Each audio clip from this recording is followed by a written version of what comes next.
Hello students, आज का हमारा टॉपिक है वाइब्रेशनल स्पेक्ट्रोस्कोपी। इसी को हम कहते हैं इंफ्रारेड स्पेक्ट्रोस्कोपी।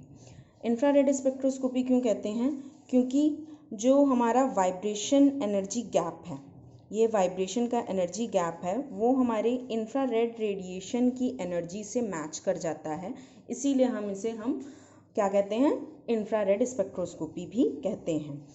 जैसे कि हमने लास्ट वीडियो में देख लिया था, इलेक्ट्रॉनिक लेवल थे, उसके अंदर वाइब्रेशन लेवल थे और उसके अंदर रोटेशनल लेवल थे। इलेक्ट्रॉनिक की एनर्जी सबसे ज़्यादा, वाइब्रेशन की उससे कम और रोटेशन की सबसे कम। इलेक्ट्रॉनिक के लिए हमें यूवी चाहिए थी, यूवी रेस चाहिए थी, क्योंकि ये एनर्जी गैप हमारा अल्ट्रावायलेट से ही या विजिबल से पूरा हो रहा था। और इस गैप के लिए जो ट्रांजिशन चाहिए उसके लिए हमें आईआर रेडिएशन चाहिए और रोटेशनल के लिए माइक्रोवेव चाहिए होती थी। तो आगे चलते हैं। अब हमारा है आईआर एक्टिव यानी कि इंफ्रारेड एक्टिव कंपाउंड कौन से हैं, यानी कि कौन से कंपाउंड हमारे इंफ्रारेड रेडिएशन एब्जॉर्ब करेंगे और वाइब्रेट होंगे। इसके लिए हमारी जो बेसिक कंडीशन है वो net change in the dipole moment है, यानी कि जो मॉलिक्यूल है उसका डाइपोल मोमेंट में नेट चेंज आना चाहिए। किस तरीके से आना चाहिए? जब भी वो वाइब्रेट करे तब उसके वाइब्रेशन के दौरान उसके डाइपोल मोमेंट में कोई चेंज आए, तो वो हमारा क्या होगा? आईआर एक्टिव हो जाएगा। जैसे कि हमने रोटेशनल के लिए पढ़ा था, वहाँ था परमानेंट डाइपोल मोमेंट, यानी कि मॉलिक्यूल हो और उसमें परमानेंटली एक डाइपोल मोमेंट हो। जैसे कि HCl हमारा था, उसमें परमानेंट डाइपोल मोमेंट होता है, तो वो हमारा माइक्रोवेव एक्टिव यानी कि रोटेशनल एक्टिव हो जाता था। लेकिन यहाँ पर क्या होना चाहिए? यहाँ पर जब वाइब्रेट कर रहा हो तो वो तब वहाँ पर कोई नेट चेंज आ जाए, यानी कि डाइपोल मोमेंट में हमें चेंजमेंट दिख जाए, तो वो हमारा कंपाउंड या मॉलिक्यूल आईआर एक्टिव हो जाएगा। तो ये कौन कौन से कंपाउंड्स हो सकते हैं जो आईआर एक्टिव हों ड्यूरिंग वाइब्रेशन? तो वाइब्रेशन भी बहुत तरीके के होते हैं, वो हम आगे इसमें पढ़ेंगे। तो ड्यूरिंग वाइब्रेशन हमारे कौन कौन से कंपाउंड्स हैं जो एक्टिव हों? HCl जैसे हमारा माइक्रोवेव में एक्टिव होता है, यहाँ पर भी एक्टिव होगा, क्योंकि यहाँ पर पार्शियल पॉजिटिव और यहाँ पार्शियल नेगेटिव चार्ज आएगा, यानी कि डाइपोल मोमेंट है, यानी कि ये एक्टिव होगा। ऐसे ही हमारा जैसे कि कंपाउंड है कोई लेने CO2, ये हमारा कंपाउंड जब वाइब्रेट करेगा C+O, तब ये हमारा ये जनरल कंपाउंड, ये कंपाउंड नॉर्मली विदाउट वाइब्रेशन ये आईआर एक्टिव नहीं होगा।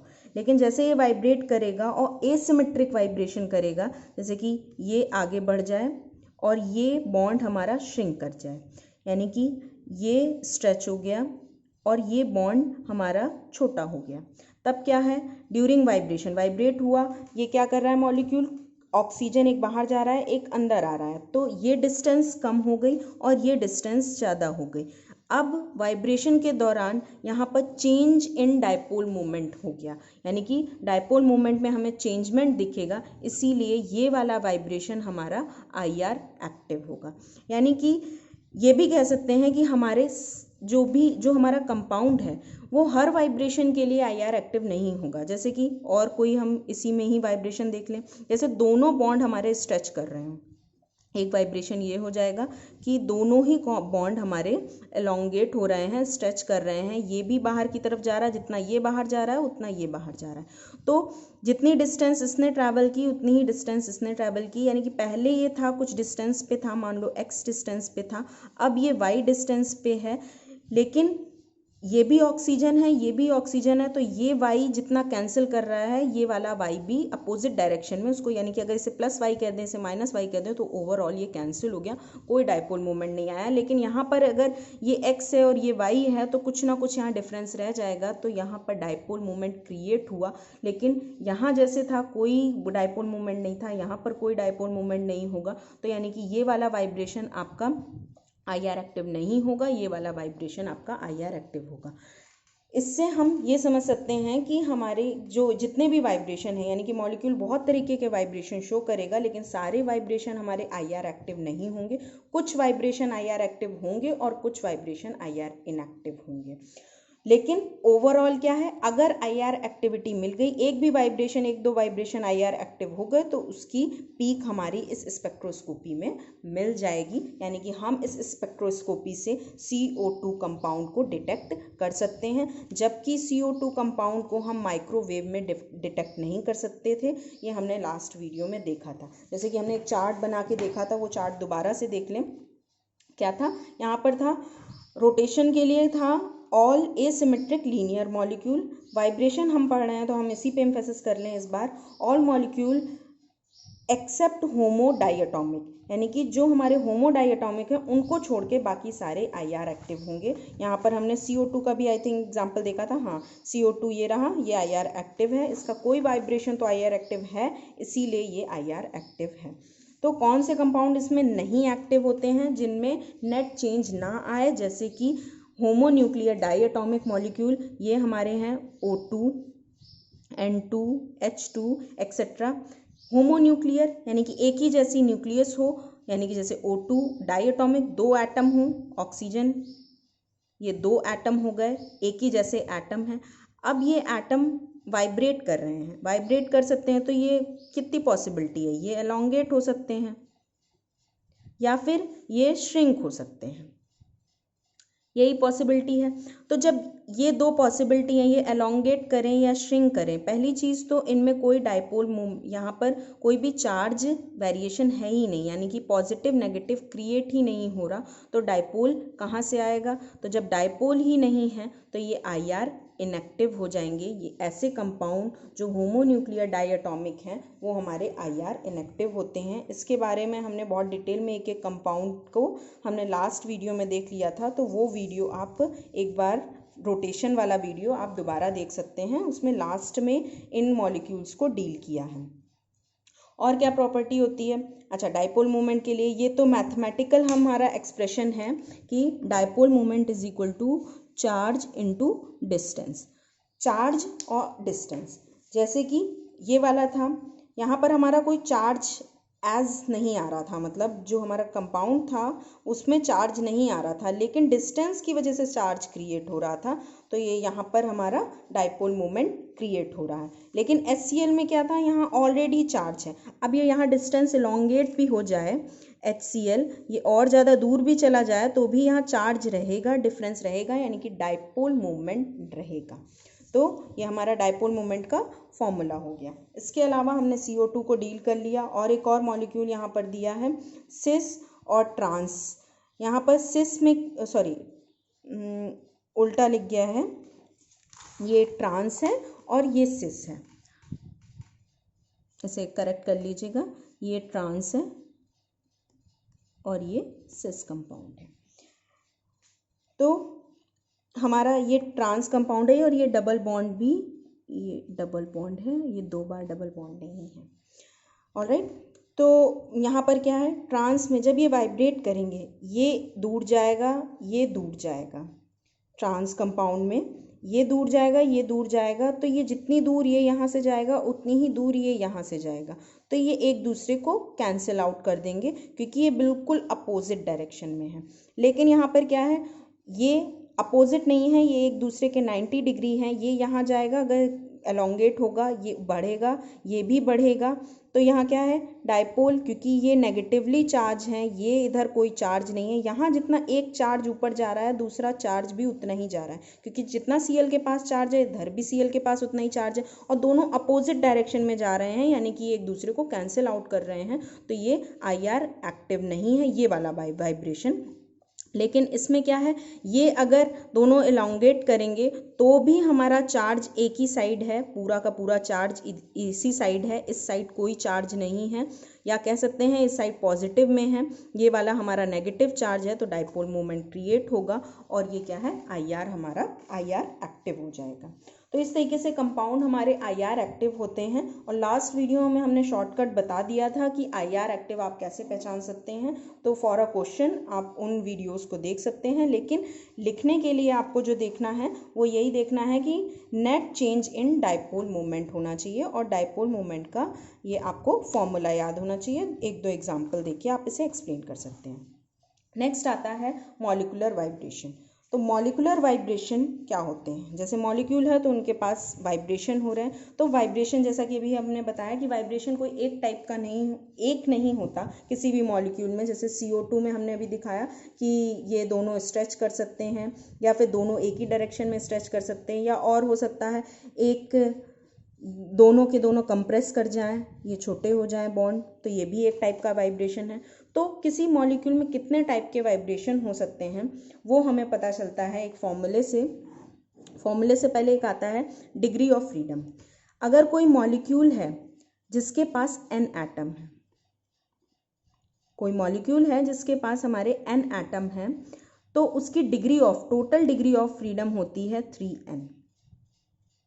ऑलराइट, तो किसी मॉलिक्यूल के पास जिसके पास n एटम है उसकी टोटल डिग्री ऑफ फ्रीडम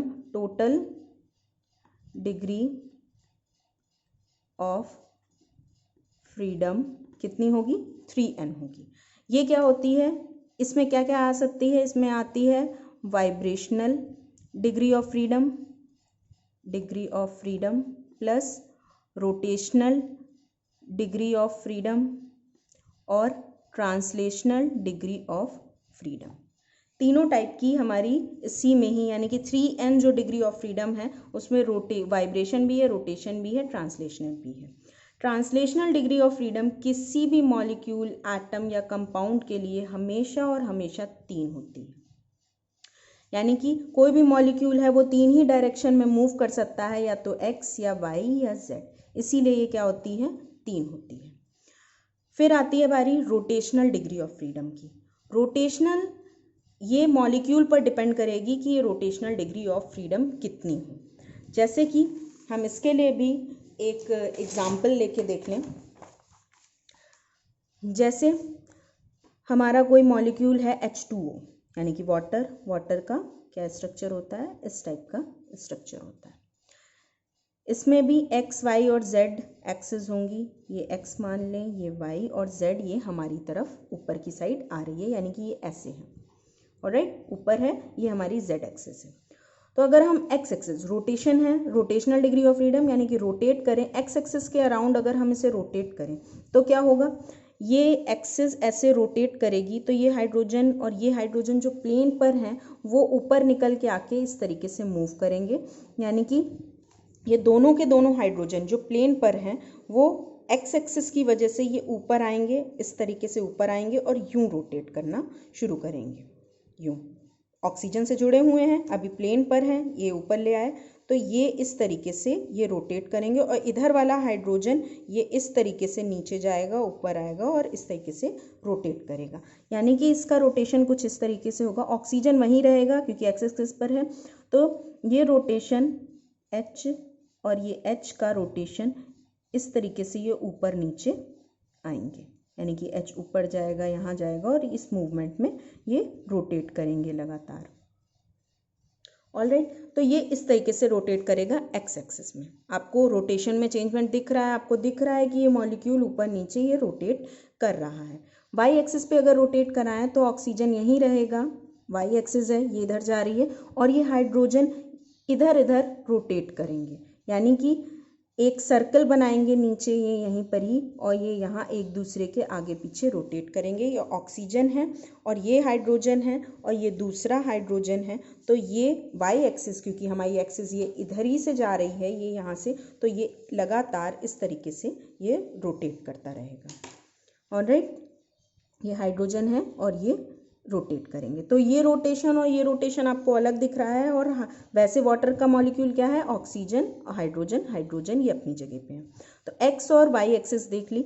अब अगर जेड एक्सिस, यानी कि यहाँ से अगर हम रोटेट कराएं, इसे हम घुमाएं, तो क्या होगा? ये ऑक्सीजन यहीं रहेगा, हाइड्रोजन ये यहाँ है, क्योंकि ये वाली एक्सिस है तो ये इधर इधर ये रोटेट करेंगे, यानी कि इस तरीके से ये रोटेशन होगा आगे पीछे एक दूसरे। तो ये आपको तीनों टाइप के रोटेशन अलग अलग टाइप दिख रहे हैं, यानी कि यहाँ कितने टाइप के डिग्री ऑफ फ्रीडम हो गई रोटेशन के लिए? 3, एक ये 3 डिग्री ऑफ फ्रीडम हो गई। किसके लिए? ये H2O मॉलिक्यूल के लिए 3। ऐसे ही सिमिलरली अगर हम CO2 मॉलिक्यूल के लिए देखें, हम रोटेशन डिग्री ऑफ फ्रीडम देख रहे हैं, तो CO2 मॉलिक्यूल का पहले आपको स्ट्रक्चर पता होना चाहिए। ये होता है CO2 मॉलिक्यूल का स्ट्रक्चर, कार्बन डाइऑक्साइड का स्ट्रक्चर। अब इसमें वापस से 3 एक्सिस, एक एक्सिस ये कर लें, ये वाई कर लें, और जेड वाली हमारी साइड आती हुई, ऊपर की साइड आती है। तो पहले ये मॉलिक्यूलर एक्सिस को छोड़ के हम वाई एक्सिस पे आए, तो वाई एक्सिस क्या होगा, अगर हम इस मॉलिक्यूल को यहाँ से घुमाना शुरू करेंगे तो ये ऑक्सीजन उठ के पीछे जाएगा, ये वाला ऑक्सीजन पीछे जाएगा, ये आगे जाएगा, और ये इस तरीके से सर्कल बनाएगा, यानी कि ये कार्बन है और ये कुछ अंदर ही अंदर ये यहाँ पर सर्कल सा क्रिएट करेगा, है ना। इसी तरीके का ये इमेजिन थोड़ा सा कीजिए कि ये सर्कल इसी प्लेन पर ये यहाँ पर क्रिएट होगा। ये वाई एक्सिस। जेड एक्सिस में क्या होगा, ये है जेड एक्सिस बाहर की ओर आता हुआ, तो यहाँ पर क्योंकि अगर हम ये यहाँ से घुमाएंगे तो ये ऑक्सीजन इधर को घूमने लग जाएंगे, यानी कि ये पूरा इस तरीके से सर्कल आएगा, यानी कि ऑक्सीजन ये पूरे में आपको घूमते हुए, कभी यहाँ ऑक्सीजन यहाँ ऑक्सीजन, ये इस तरीके से दिखेगा। ये हो गया वाई एक्सिस का, ये जेड एक्सिस का। तो ये भी रोटेशन अलग है, ये प्लेन पर है, ये दूसरे प्लेन पर है, ये एक्स एक्सिस में घूम रहा है, ये वाई एक्सिस में घूम रहा है क्योंकि जेड से घुमाया है। अब वाई को घुमाएं, अब हम एक्स को घुमाएं, तो एक्स में क्या होगा, कार्बन डाइऑक्साइड यहाँ है, ये एक्स एक्सिस ये मॉलिक्यूलर प्लेन ही है, तो अगर हम इसे घुमाएंगे तो कार्बन अपनी जगह, ये कुछ इसी तरीके से दिख रहा होगा, कार्बन यहाँ होगा, ऑक्सीजन यहाँ, ऑक्सीजन यहाँ। इस एक्सिस को घुमाएंगे तो ये सारी चीज़ें अपनी जगह पर ही घूमेंगी, यानी कि कोई भी हमें चेंजमेंट नहीं दिखेगा एक्स एक्सिस के अराउंड। तो हमें कितने में चेंजमेंट दिखे, केवल वाई और जेड में दिखे, एक्स में हमें कोई चेंजमेंट नहीं दिखा, तो इसके लिए डिग्री ऑफ फ्रीडम आपकी हुई 2। तो हम डिग्री ऑफ फ्रीडम को 2 भागों में डिवाइड कर सकते हैं, 2 पार्ट्स में डिवाइड कर सकते हैं। कौन सी डिग्री ऑफ फ्रीडम को, रोटेशनल डिग्री ऑफ फ्रीडम को। रोटेशनल डिग्री ऑफ फ्रीडम को हम कितने पार्ट में डिवाइड कर सकते हैं, 2 पार्ट में डिवाइड कर सकते हैं। एक होता है लीनियर, एक होता है नॉन लीनियर। ये 2 पार्ट हो गए, लीनियर और नॉन लीनियर। अब फॉर्मूला हमारा क्या बनेगा, वाइब्रेशन हो गई, यानी कि इसके लिए हमें 2 तरीके की डिग्री ऑफ फ्रीडम मिलेगी, एक तो लीनियर के लिए मिलेगी, एल बना दें हम उसके लिए, और एक नॉन लीनियर के लिए मिलेगी। लीनियर के लिए हमारी कितनी आई थी, लीनियर के लिए आई थी 2, और नॉन लीनियर जो हमने वाटर का एग्जाम्पल लिया था यहाँ पर, वाटर के लिए आई थी 3। ये नॉन लीनियर है, एक लाइन में तो था नहीं कंपाउंड, तो इसके लिए आई थी, लीनियर के लिए 2, इसके लिए 3। तो अब हमें निकालनी है वाइब्रेशन डिग्री ऑफ फ्रीडम। कैसे निकालेंगे, 3n, पहले हम लीनियर के लिए निकाल लें। लीनियर के लिए होगी 3n is equal to vibration plus rotation plus translational. तो वाइब्रेशन तो हमें निकालनी है, लीनियर के लिए कर रहे हैं तो ये होती है 2, यहाँ रख दें 2, ट्रांसलेशनल हमेशा 3 होती है। तो वाइब्रेशन कितनी आ गई, वाइब्रेशन आ गई, ये वाइब्रेशन यहीं रहने दें, 3n माइनस 2 प्लस 3 5, ये हमारी आ गई किसके लिए, लीनियर के लिए। ऐसे ही हम नॉन लीनियर के लिए निकाल लें। नॉन लीनियर के लिए भी same formula, 3n vibrational rotational plus translational. Vibrational हमें निकालनी है, रोटेशनल नॉन लीनियर के लिए 3 आई थी, ट्रांसलेशनल हमेशा 3 होती है, तो वाइब्रेशन क्या हो गई, 3n माइनस 6। इस तरीके से ये आती है, ये फॉर्मूला हमें याद रखना है। अब किसी भी मॉलिक्यूल के लिए हम निकाल सकते हैं, जैसे हम H2O के लिए निकालना चाहें कि कितनी वाइब्रेशनल डिग्री ऑफ फ्रीडम है, यानी कि कितने टाइप से ये वाइब्रेट करेगा H2O। तो हमारा ये कितने टाइप से वाइब्रेट करेगा, V इज इक्वल टू, क्या ये लीनियर था, नहीं, हम इस फॉर्मूले में रखेंगे। N कितना है, इसके पास एटम कितने, 2H और 1 O, यानी कि N इज इक्वल टू, यहाँ 3 एटम्स है, 3 इंटू 3 माइनस 6, यानी कि 9 माइनस 6, दैट मीन्स इसकी वाइब्रेशन कितनी होगी, 3, यानी कि ये 3 टाइप से वाइब्रेट कर सकता है। नॉन लीनियर में हमारा CO2 का भी हमने एग्जाम्पल देखा था, CO2 का, तो उसके लिए हमें फॉर्मूला रखना है ये वाला, vibration is equal to 3n minus 5। 3 यहाँ पर भी कितनी है, n हमारा 3 है क्योंकि ऑक्सीजन 2, एक कार्बन 2, एक 3, 3 इंटू 3 माइनस 5, दैट इज़ 9 - 5 = 4, यानी कि कार्बन डाइऑक्साइड हमारी 4 टाइप से वाइब्रेट करेगा। इसके अलावा भी हम किसी भी मॉलिक्यूल के लिए हम निकाल सकते हैं डिग्री ऑफ फ्रीडम का, इसके लिए निकाल ली, लीनियर और नॉन लीनियर के लिए। अब अगर हम एटम के लिए करें तो एटम के लिए कोई वाइब्रेशन नहीं होगी, क्योंकि एटम के लिए क्या हम वाइब्रेशन निकाल सकते हैं, एटम के लिए यहाँ पर 3 × 1 हो जाएगा, कोई एटम होगा 3 × 1 वाइब्रेशन हमें निकालनी है, प्लस रोटेशन कितनी होगी। अगर हम रोटेशन भी देखें एटम के लिए, अब यहाँ पर लीनियर नॉन लीनियर नहीं होगा, रोटेशन, कोई एटम है ये, अगर इसे रोटेट कराएं, चाहे एक्स एक्सिस पे रोटेट कराएं, वाई एक्सिस पे कराएं या जेड एक्सिस पे कराएं, किसी पे भी ये एटम वैसा का वैसा दिखेगा, यानी कि कोई भी हमें रोटेशन में चेंजमेंट नहीं दिखेगा। तो ये कितना है, 0 है।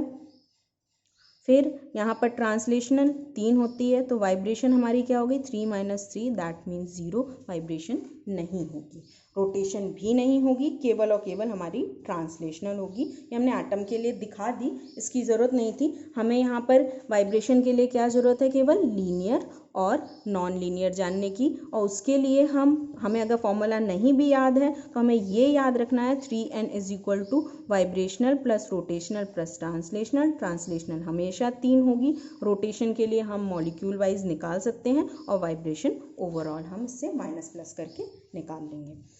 तो स्टूडेंट्स, आज की क्लास में इतना ही। आगे हम नेक्स्ट क्लास में देखेंगे कि क्या होता है, यही हमारे फॉर्मूलाज थे। अब मोड ऑफ वाइब्रेशन और किस टाइप के वाइब्रेशन हैं और कौन कौन से मॉलिक्यूल्स के इंपॉर्टेंट हैं, वो हम नेक्स्ट वीडियो में देखेंगे। तो थैंक यू क्लास।